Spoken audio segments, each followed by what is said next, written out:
Namaskara and welcome to BIC Talks, a podcast by Bangalore International Centre, bringing you conversations that move, inform, and encourage discourse. I'm doing this translation. I've not been commissioned to do it. I'm doing it for myself. I'm doing it out of passion. And I'm doing it as a process of discovery for myself. Not only about the subject, but also about language. I learned that the relationship between sound and word, between word and language, from one language to another. These are all the linguistic aspects which you learn, and they were so exciting to discover in the process of writing. I learned a lot about how emotions are conveyed through words. When you translate from one language to the other, how do you convey the emotion which is so easily conveyed in your Indian language into English, which sometimes does not have that particular shade of emotion? Today, Kalki R Krishnamurthy is best known for his historical fiction, Sivakamiyin Sapatham, Ponniyin Selvan, and Parthiban Kanavu, recreating the glorious eras of the Pallavas and the Cholas. The mighty conquests and magnificent art and culture of these two kingly dynasties are brought to bear on contemporary Tamil self-fashioning. In a comprehensive biography of the iconic writer, Sunda, the nom-de-plume of MRM Sundaram, writer and known for his stint in the Tamil service of BBC, shows how, for Kalki, writing was an act of protest as India's part of freedom movement, assert India's spiritual, cultural values, and commit to Gandhian ideologies. Not only does it reveal a writer's central preoccupations, the biography is a panoramic chronicle of the era in which Kalki lived. In sum, the biography turns the story of an individual into the saga of a nation struggling to individuate itself, the journey of a writer as he records its transformations of a dreamer who believes that writing can charge the mind, change the world. This episode of BIC Talks is an extract from a BIC venue event that took place in March 2022. It discusses the English translation of the Tamil biography by Dr. Gauri Ramnarayan, who was in conversation with S. Theodore Bhaskaran, accompanied by readings by Akhila Ramnarayan and music by Aishwarya Vidya Raghunath.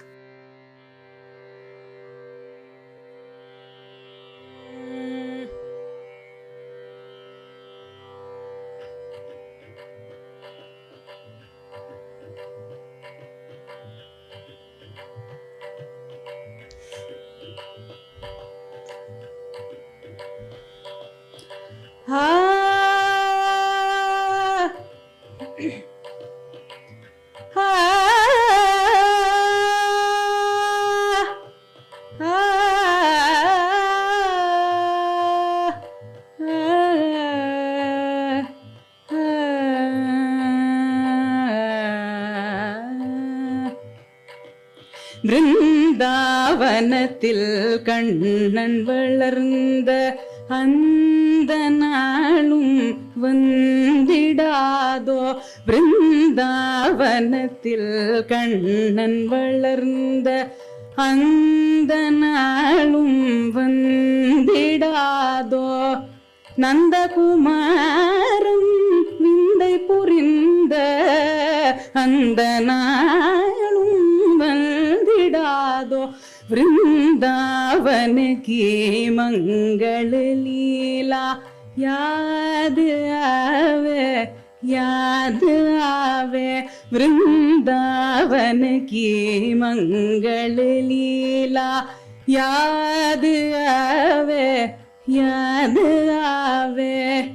Krishna Kanhaiya चैन चबीला याद आवे याद आवे.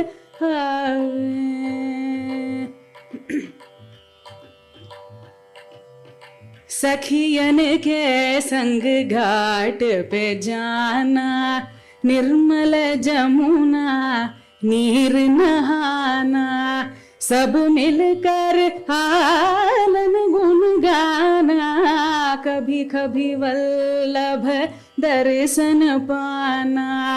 அனைவரும் கூடி அவன் புகழ் பாடி நிர்மல யமுனா நதியினில்லாடி வனம் வனம் திரிந்து வரதனை தேடி அனுதினம் அமுதனை தரிசனம் செய்த யாது ஆவே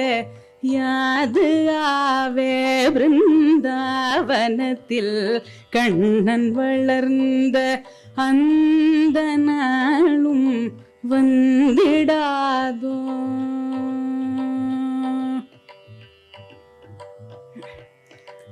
மானிடம் நானிடும் மங்கையரோடு மாதவத்தோறும் மயங்கிடும் மாறு தேனின் நினைத்திடும் தீங்குழலோதி தேனின் நினைத்திடும் தீங்குழலோதி முரளி துனசுன தில் खिल मिलना मुरली धुन सुन दिल खिल मिलना कुंजन कुंजन मोहन मिलना याद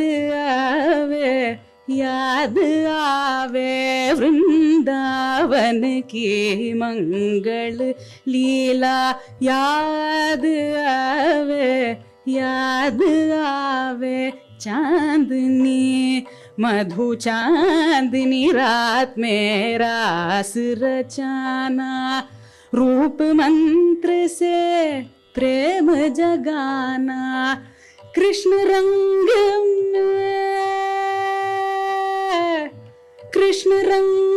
में हृदयन गाना कृष्ण रंग में हृदयन गाना आभा को प्रभु से मिल जाना याद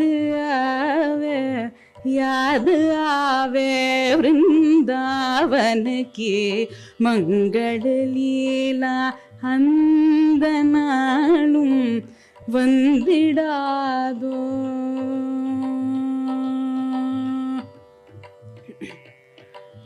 போதமில்லா ஒரு பேதை மீரா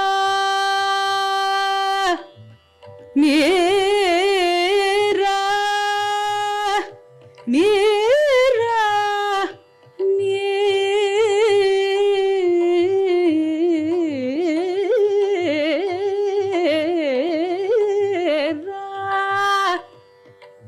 போதமில்லா ஒரு பேதை மீரா பிரபு गिरिधारी இதய சஞ்சாரி போதமில்லா ஒரு பேதை மீரா பிரபு गिरिधारी இதய சஞ்சாரி வேதம் வேதியார் விரிஞ்சனும் தேடும் வேதம் வேதியார் விரிஞ்சனும் தேடும் பாதமலர்கள் நோக நடந்த அந்த நாளும் வந்திடாதோ. யாது ஆவே वृंदावन की मंगल लीला याद आवे பிருந்தாவனத்தில் கண்ணன் வளர்ந்த அந்த நாளும் வந்திடாதோ. அந்த நாளும் வந்திடாதோ. அந்த நாளும் வந்திடாதோ. ஓ ஓ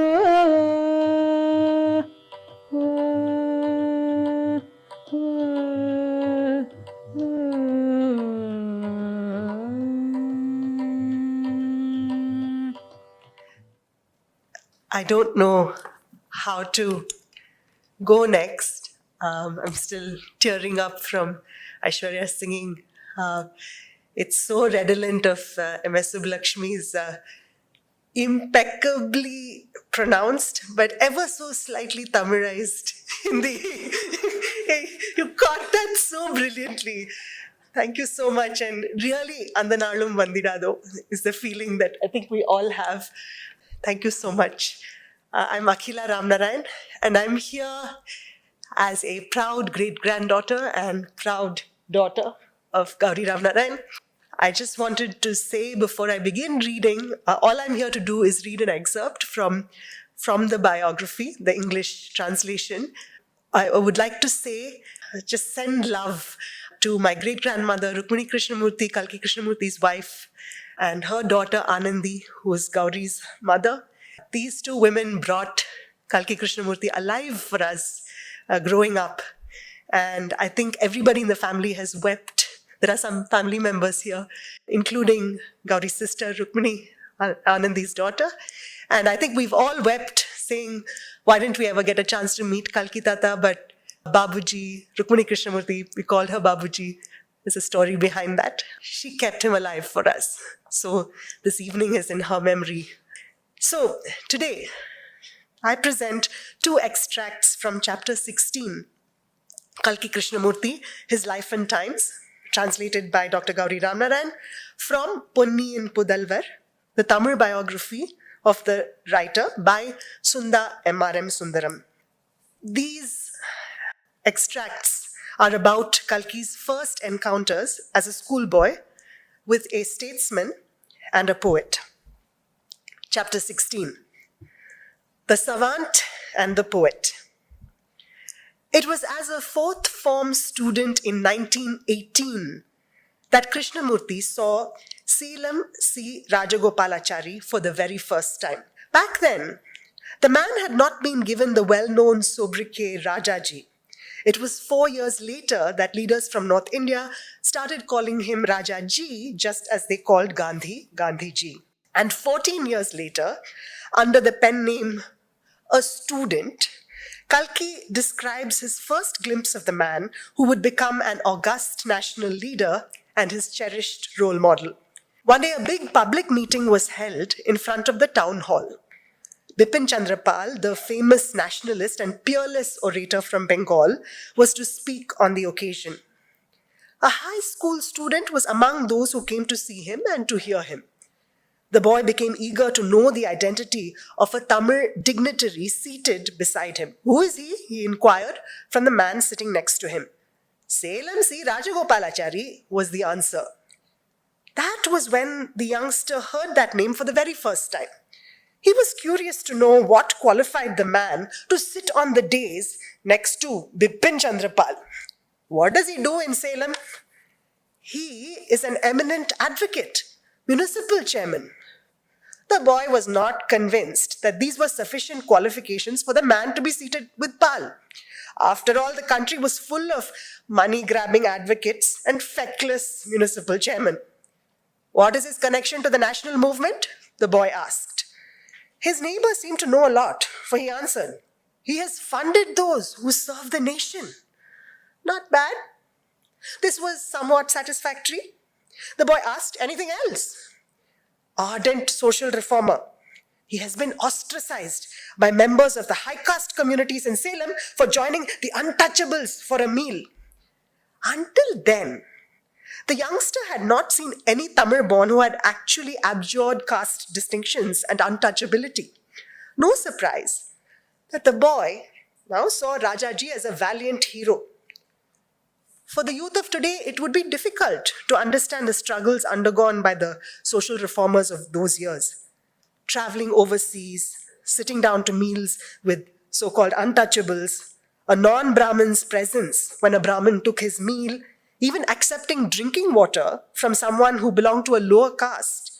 All these and more were punished with social ostracism. In short, it was easier to go to prison than to work for social reform.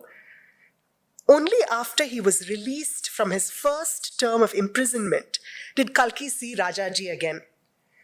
This time, he also got to speak to him. Let Kalki tell us about it. I quote, after spending all of 1922 in prison, I was released in early 1923. I was preyed upon by anxiety. Ayo, they have kicked me out of the cell. What am I to do now? S. Ramanathan, who was then secretary of the Tamil Nadu Congress Committee, put an end to my anxiety.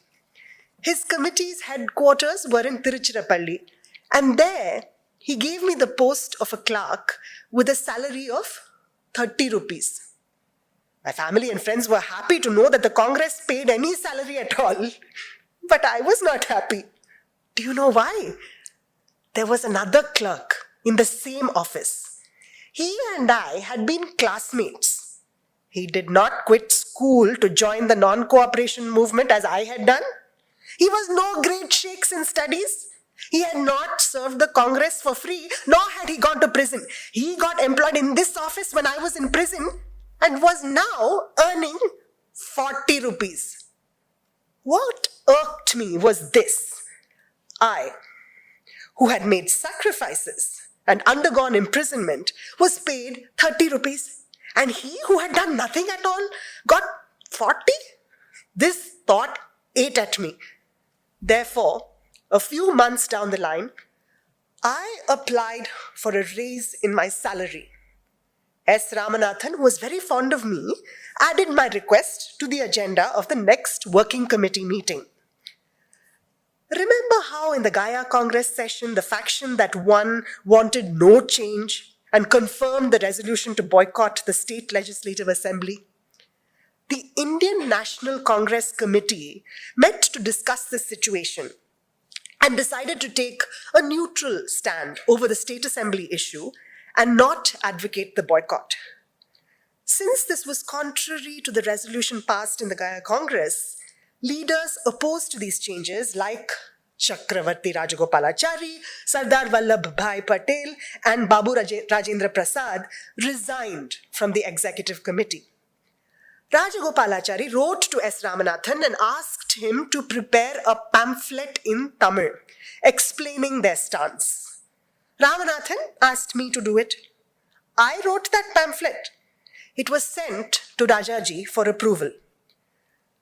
The moment he got out of the train in Trichy to attend the state executive committee meeting, the first thing Rajaji asked Ramanathan was, "Who wrote the pamphlet you sent me?"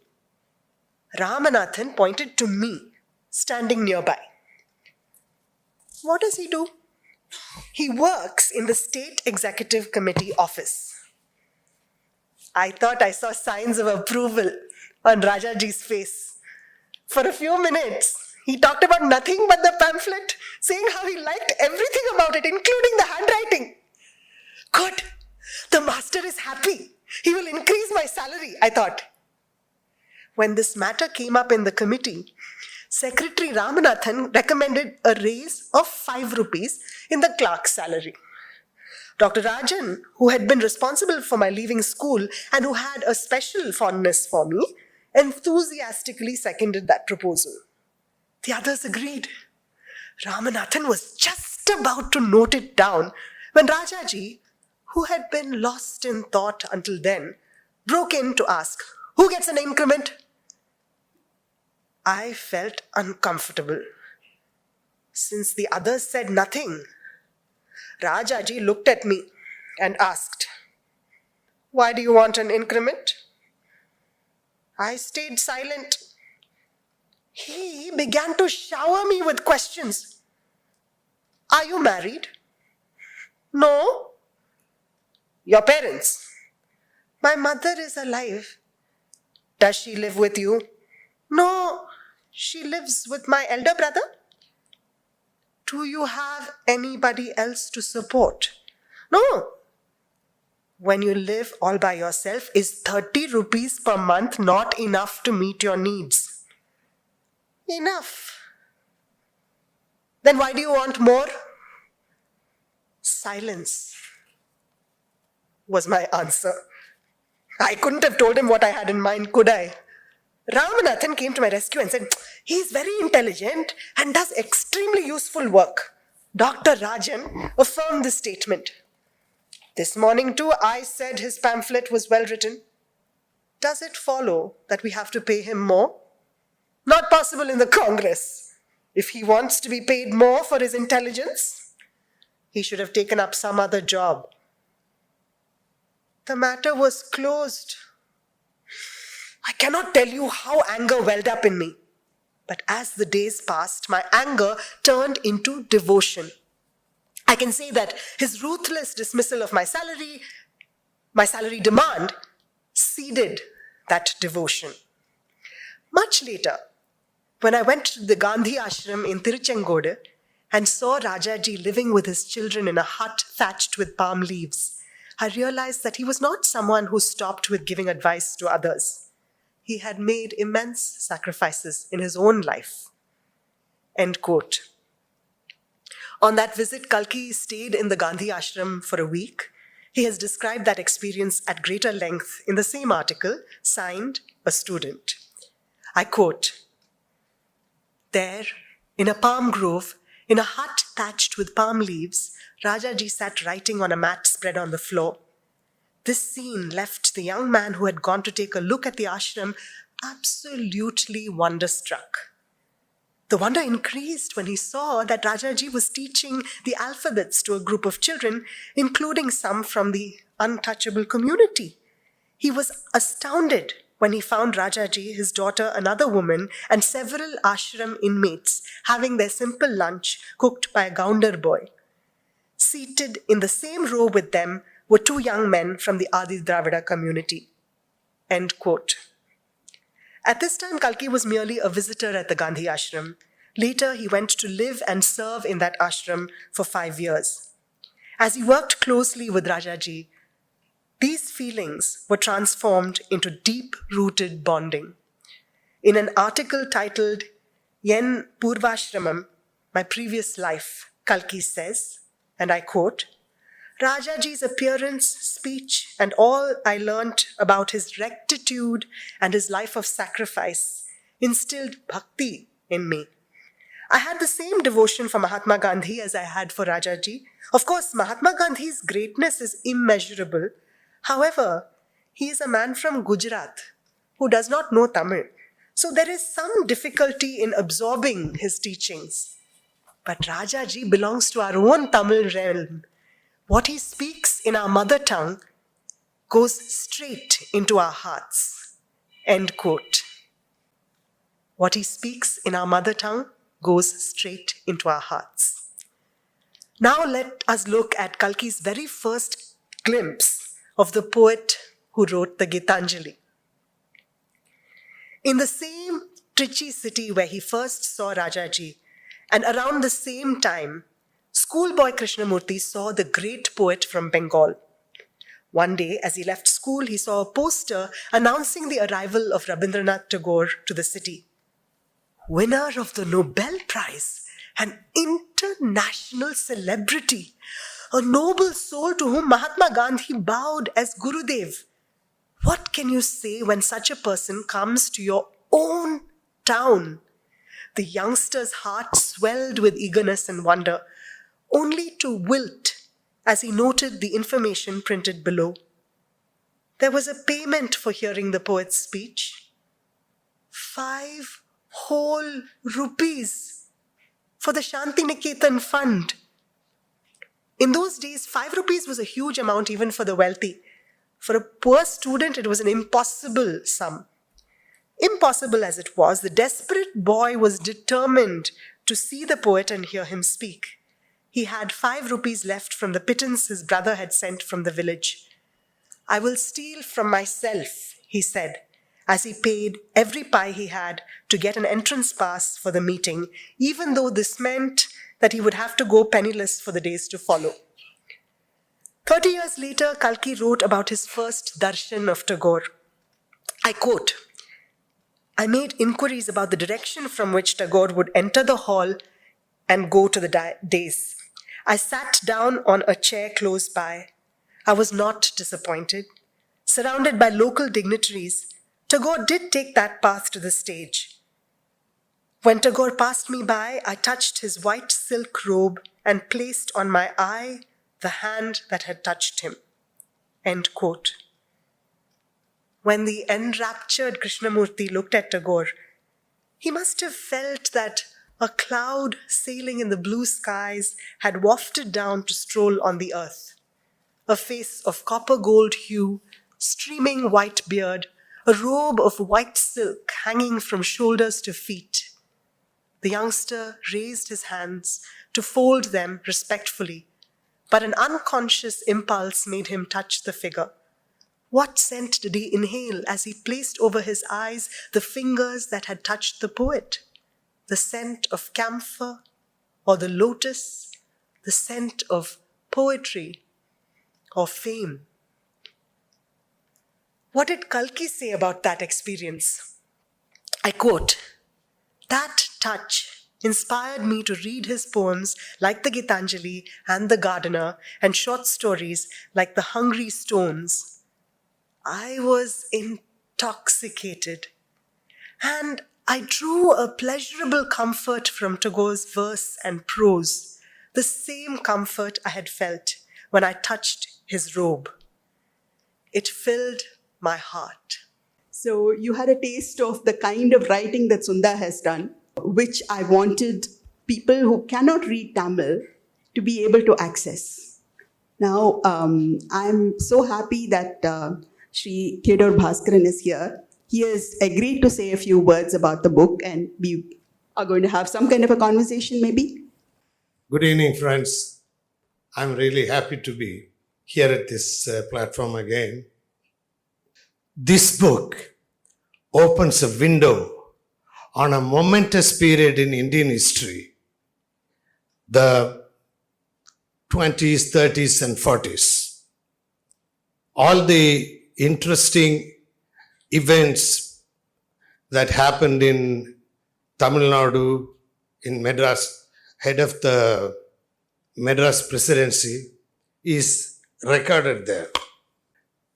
Historians of Indian freedom struggle have a tendency to ignore what happened in South India, in Madras presidency.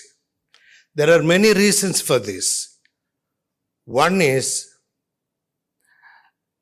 all the details of the freedom struggle events were recorded in Tamil, in the magazines, in ballads, in plays, and in popular literature.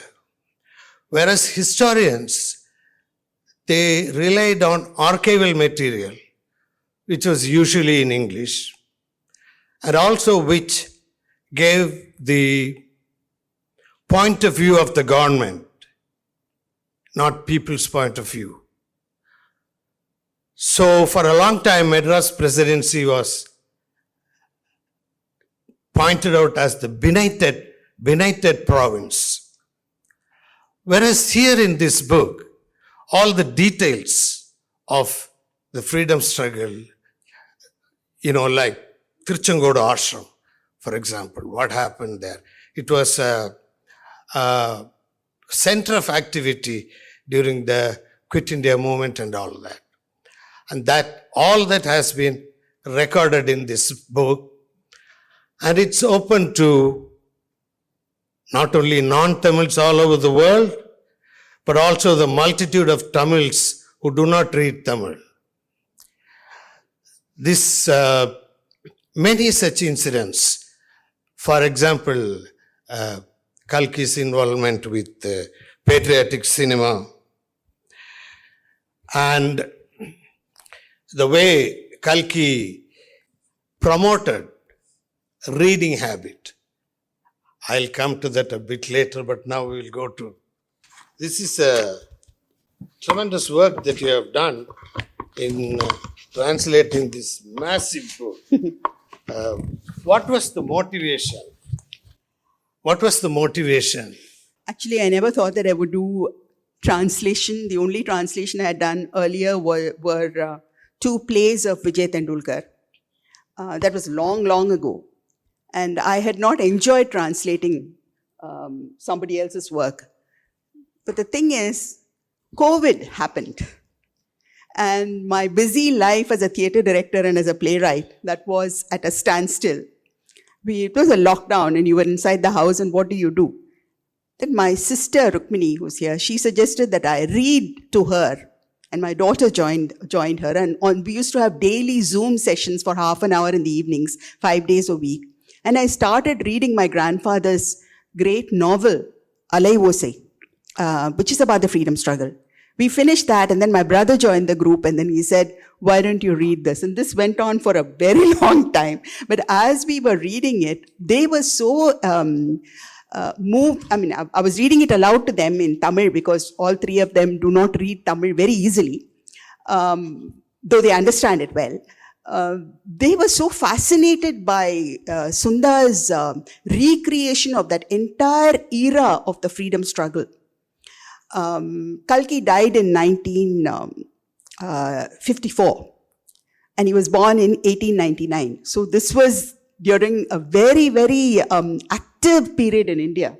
So on several fronts, and he participated in everything. So we started reading it with the idea of learning something about a member of the family, a grandfather. Then suddenly we realized that this is not about my grandfather.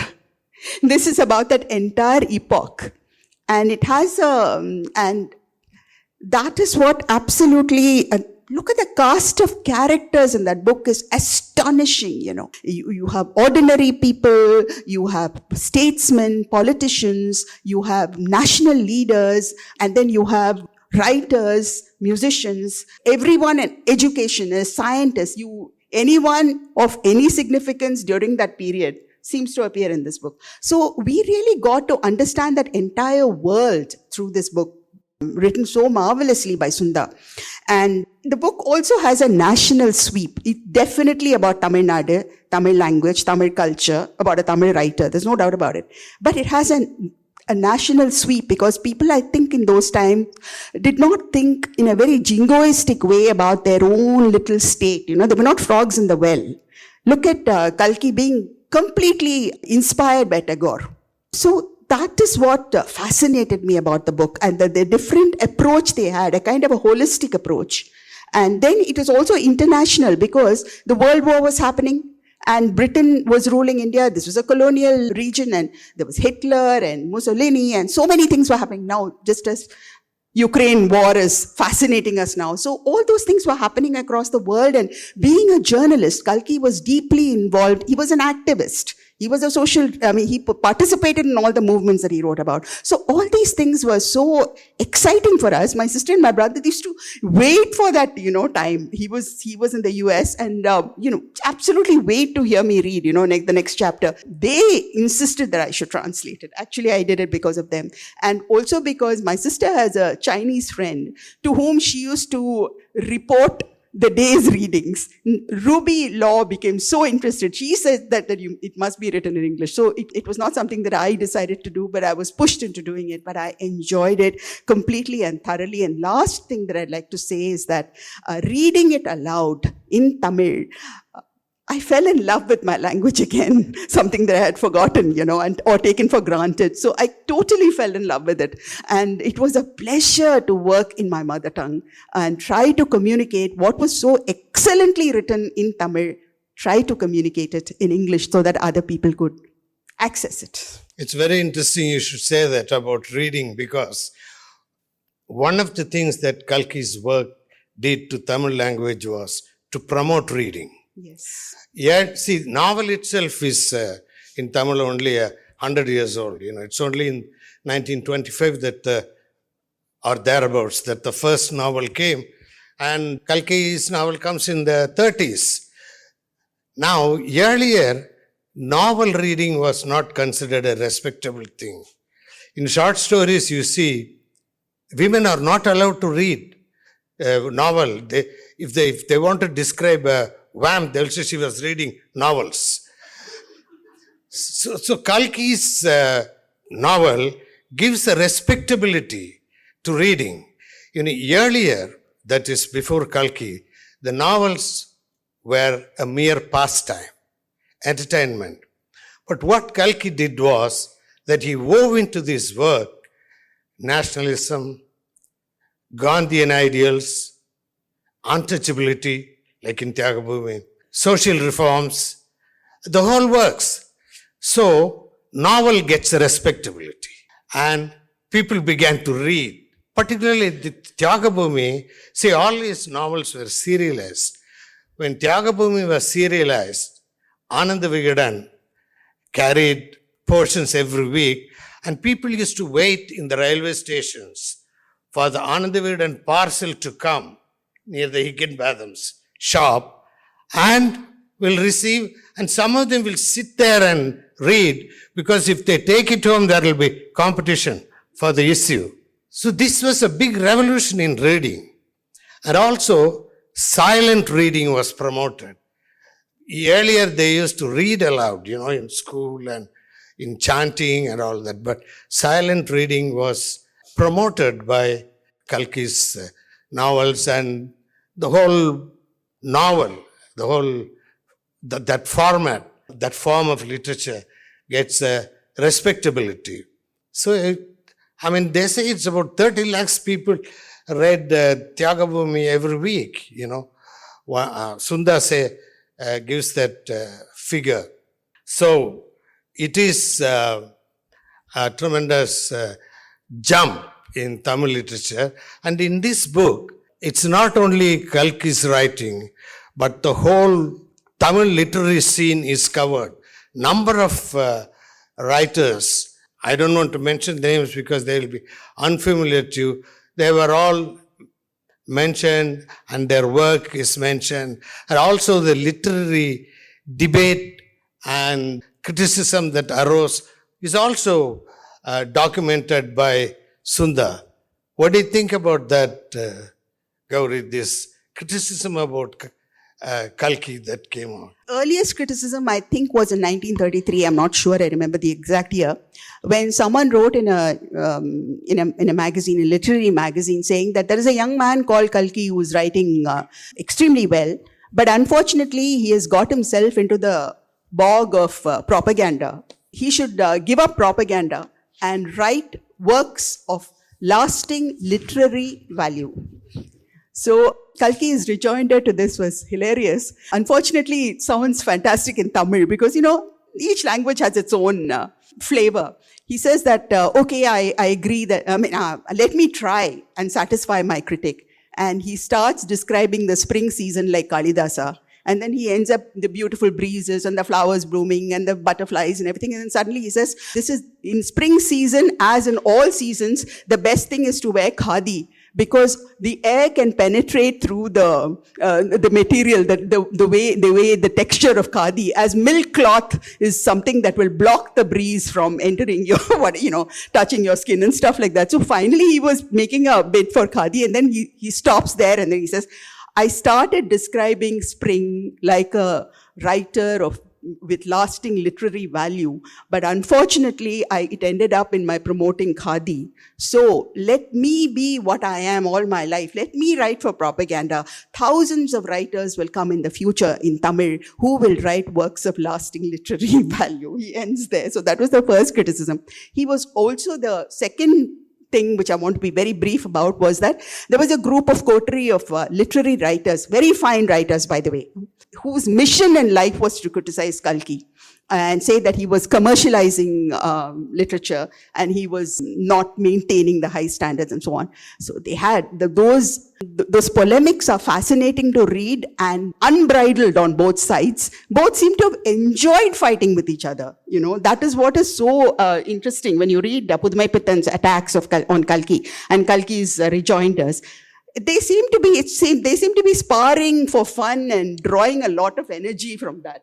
He never gave up. No, he kept, yes. No, and he had a lot of fun doing that. I think the others also had a lot of fun. And the thing is, later when he started his own magazine, all those writers who criticized him found themselves in that magazine writing contributing stories. So it was a different world. But the debate keeps coming up.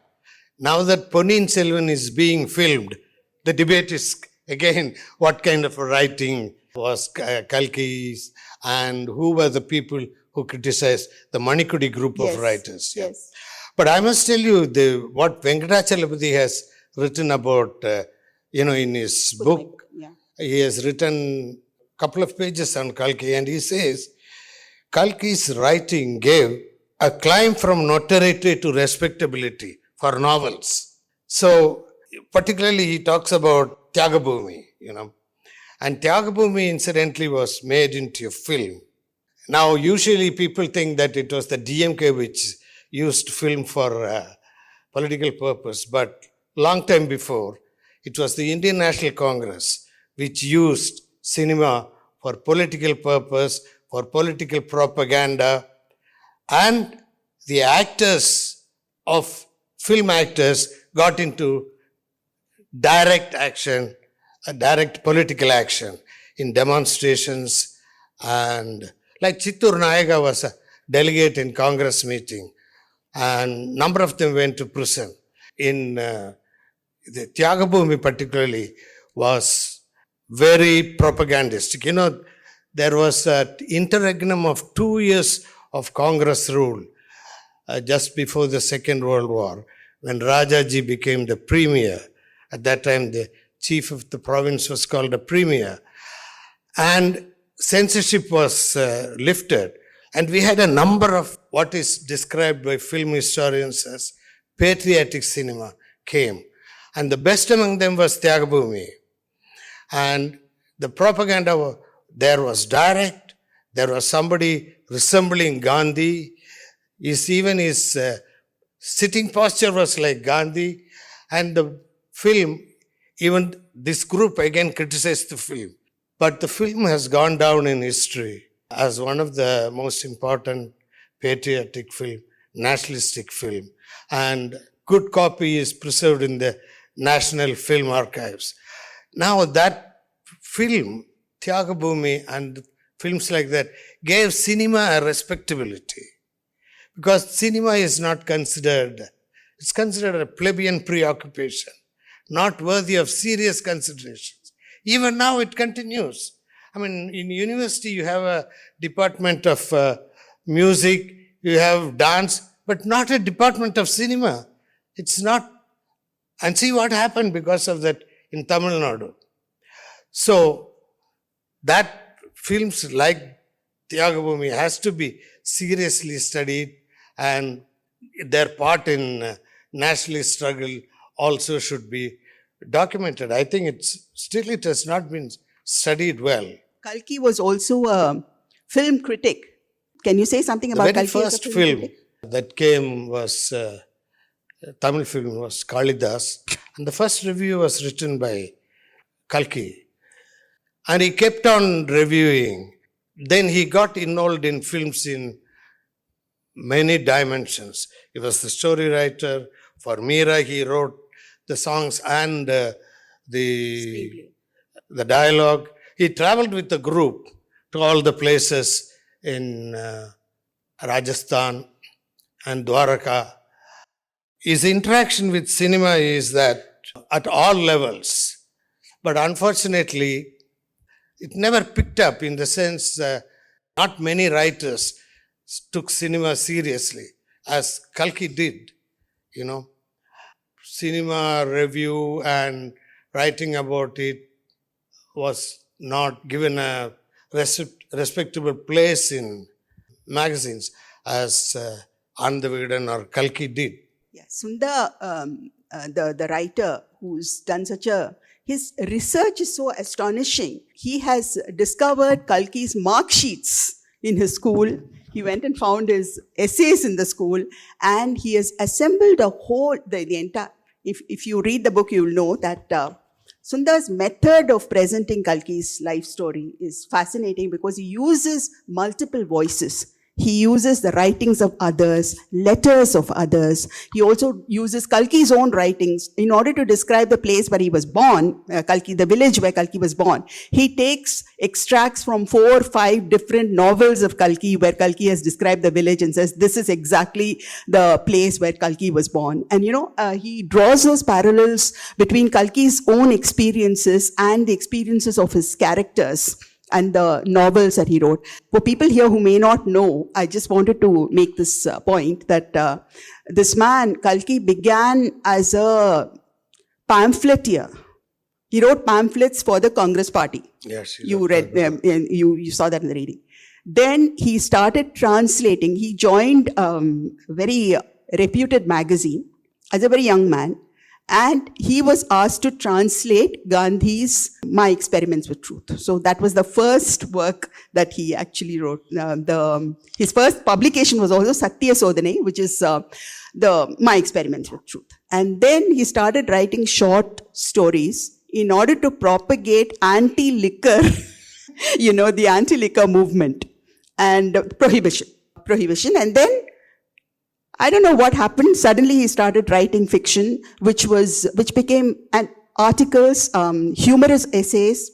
He has written everything, songs. He's written everything except plays. That's the only thing that he left untouched. And then he became a speaker. He promoted political causes, social reformist causes of education. It's like unbelievable the number of things that he got into. He had his fingers in every pie. He was a brilliant orator.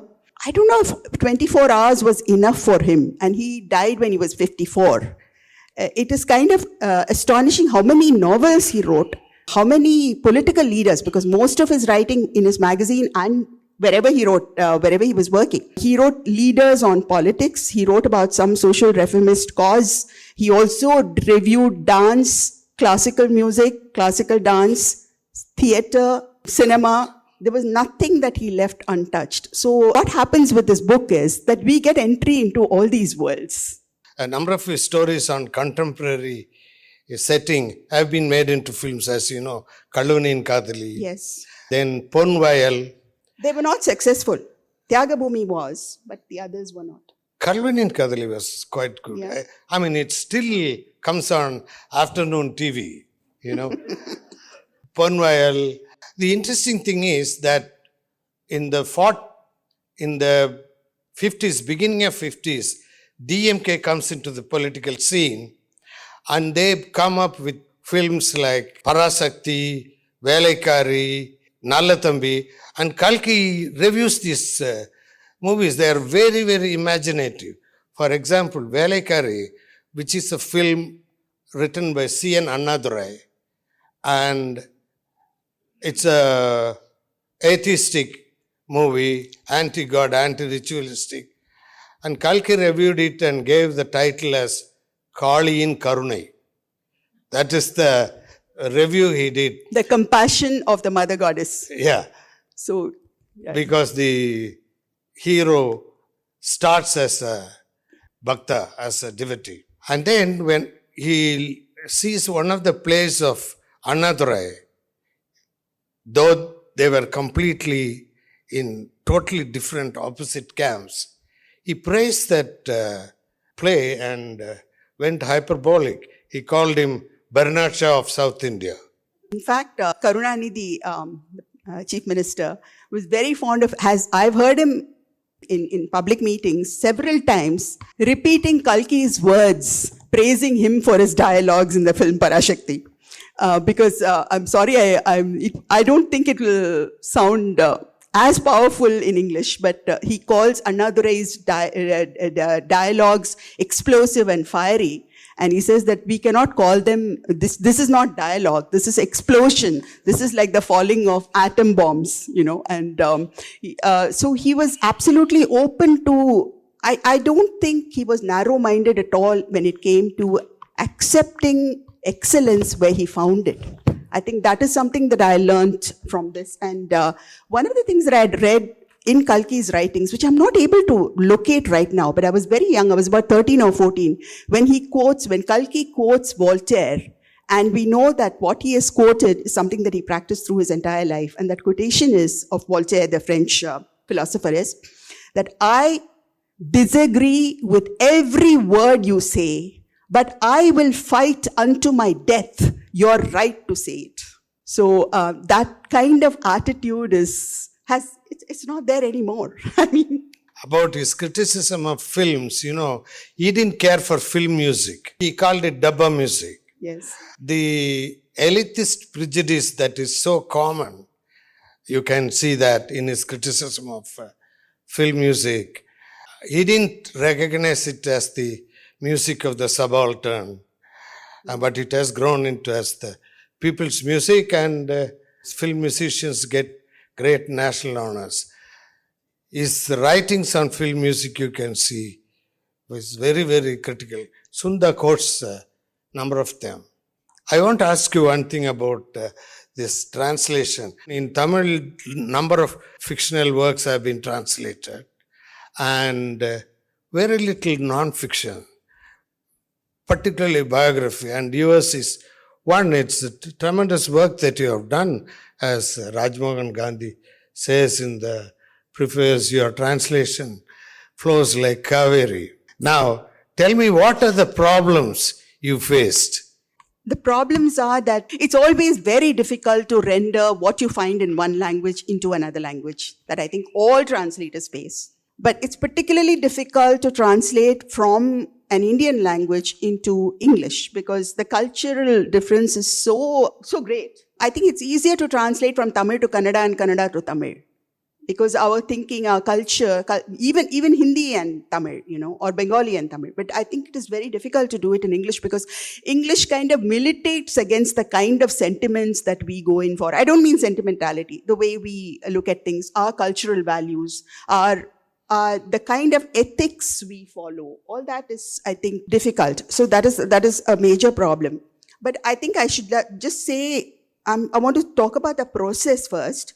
I decided that I would do 2 chapters a day and then go back and revisit them, revisit, correct, refine, edit, and so on. But those 2 chapters, I was just doing every single day in order to get into the rhythm of translation. I found Sunda more difficult to translate than Kalki. Kalki somehow leaps off the page, but Sunda was so analytical and so dense and so full of information and facts. It was difficult, and particularly words like Satta Sabai, which could be the parliament, it could be the state assembly, it could be the provincial council, legislature. So what was it at that particular time? What was it at that time? Was it the state legislature or was it a provincial council? And things like, so many different, these kinds of specific terms for institutions, movements, ideas, those were very difficult to translate, especially because you had to look at the time period and know what that thing was called at that particular time. So that was difficult. Kalki's descriptions, which he has quoted, are very difficult because, see, I think our writers have a different stylistic flow, Indian writers, and particularly Kalki uses onomatopoeia a lot. Sala sala, gala gala, kada kada, gudu, things like that. And silly rendu, things like that, which you really cannot you cannot translate that in English. What we can do is to approximate to that experience. That it requires a lot of daring because you feel that you've not done exactly what is in the original and you're giving an approximation. Is that fair? Is that adequate? That those doubts are always there. But I think at one point I decided that this translation, I'm doing this translation. I've not been commissioned to do it. I'm doing it for myself. I'm doing it out of passion. And I'm doing it as a process of discovery for myself. Not only about the subject, but also about language. I learned that the relationship between sound and word, between word and language, from one language to another. These are the linguistic aspects which you learn, and they were so exciting to discover in the process of writing. Yeah, I learned a lot about how emotions are conveyed through words. When you translate from one language to the other, how do you convey the emotion, which is so easily conveyed in your Indian language, into English, which sometimes does not have that particular shade of emotion? I don't know how else to explain this. I'll give you one example and then I will stop. The example is, there is a place where there is, I think I'll just read it. I marked it. Kalki goes to visit Mahatma Gandhi in Pune. He has just finished his fast. Mahatma Gandhi has finished his fast, and then he says that he had gone as a reporter from Ananda Vikatan, which prizes humor. But the situation was such that you could not really expect the Mahatma to, be humorous about the situation in India. It was beyond humor. But he says, it's not that Gandhi has given up smiles and laughter. I'm reading from Kalki's writing, okay, quoted by Sunda.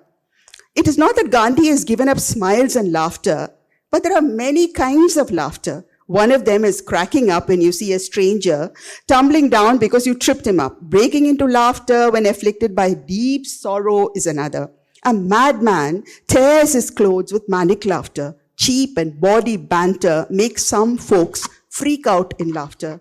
But the Mahatma's smile reminded me of the smile of Shiva, which consumed the Tripura demons. With his laughter, the Mahatma wants to destroy all the evils besetting our country, just as once, long ago, Shiva destroyed the Tripura demons who personified evil. From his body rises the fire of the rigorous penance he has just performed. I have no doubt that today or tomorrow or on some day in the future, the blazing power of that penance will burn to cinders all the rampant evils plaguing our nation. I mean, I've only given you an approximation. The way Kalki feels about Gandhi, the devotion, the trust, the faith, the adoration, that the complete belief in Gandhi's ethical values, and Gandhi's sacrifice, Gandhi's austerity as a model. These are all things which he conveyed through his language, which may be easily translatable in Kannada or in Hindi or Marathi. But to do it in English is difficult because this kind of attitude does not exist in English. I don't know if I'm making myself clear. It's very interesting you make this point because recently, that's about 3 weeks ago, there was an article interview with Gayatri Spivak in Hindu on translation. Yes. And she was talking about translating Maheshwata Devi into English. Yes. The same problems and the same issues. So it is a very real thing. And that's what the challenge is, I think, Yes. from one culture into another culture. Sometimes you succeed, but there are certain moments, I think possibly where the writer has put his entire being into that writing, into his language or her language, that entire, the fire of the writer is in that language. How to communicate it in another, how to transcreate it, how to transpose it, that is a challenge. Sometimes you succeed, sometimes you approximate. You have done a great job by the footnotes that you have given. Thank you. Because this will help a lot of students all over the world to pursue their research, because it opens up a new window on South Indian studies. At one point that one book that Kalki wrote on Gandhi, other than the Sati Sadhana, Mandarul, that helped a lot to popularize, to promote the ideals of Gandhi and to introduce him as a human being, as a man, as a leader to the Tamil populace. Thank you very much. Talking about translation, he asked me about my motivation, and I just wanted to say, just share this with you, that the person that I have in mind when I'm translating is my son, who doesn't know Tamil, but is a voracious reader and a very intelligent person. And he knows very little about this world. So the footnotes and everything, they're all for him. And for anybody else who makes the effort to read this.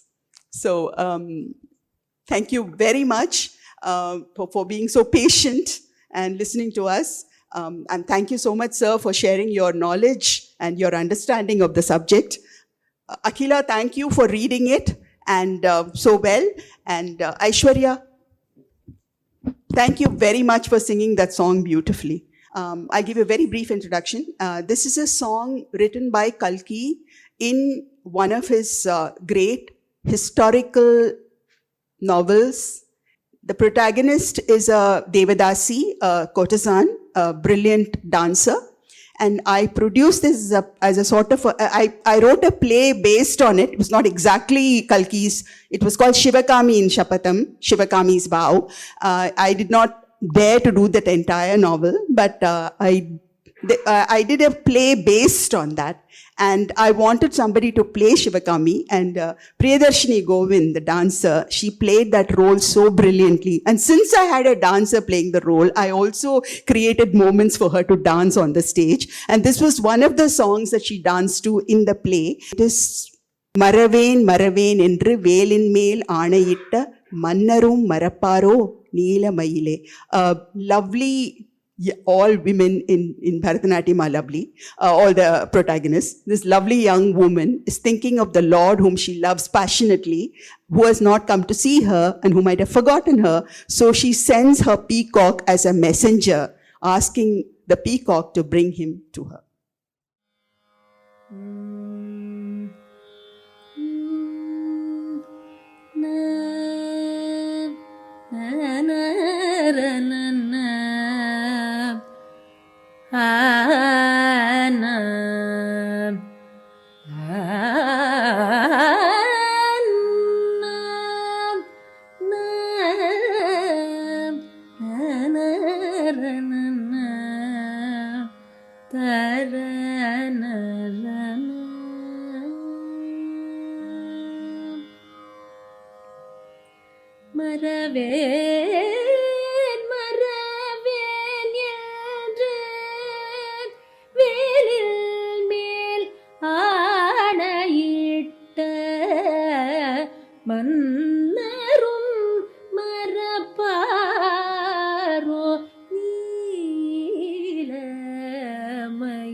பேதை மயிலே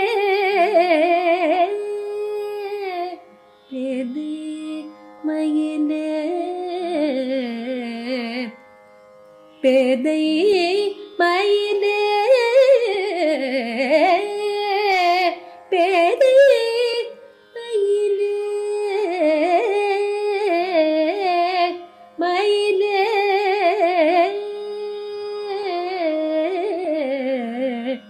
மயிலே வன்மம் மனதில் கொண்டு வஞ்சம் தீர்க்க நினைத்து வழியில் உறங்கினாயோ வழி நீ மயிலே வன்மம் மனதில் கொண்டு வஞ்சம் தீர்க்க நினைத்து வழியில் உறங்கினாயோ வழி நீ மயிலே.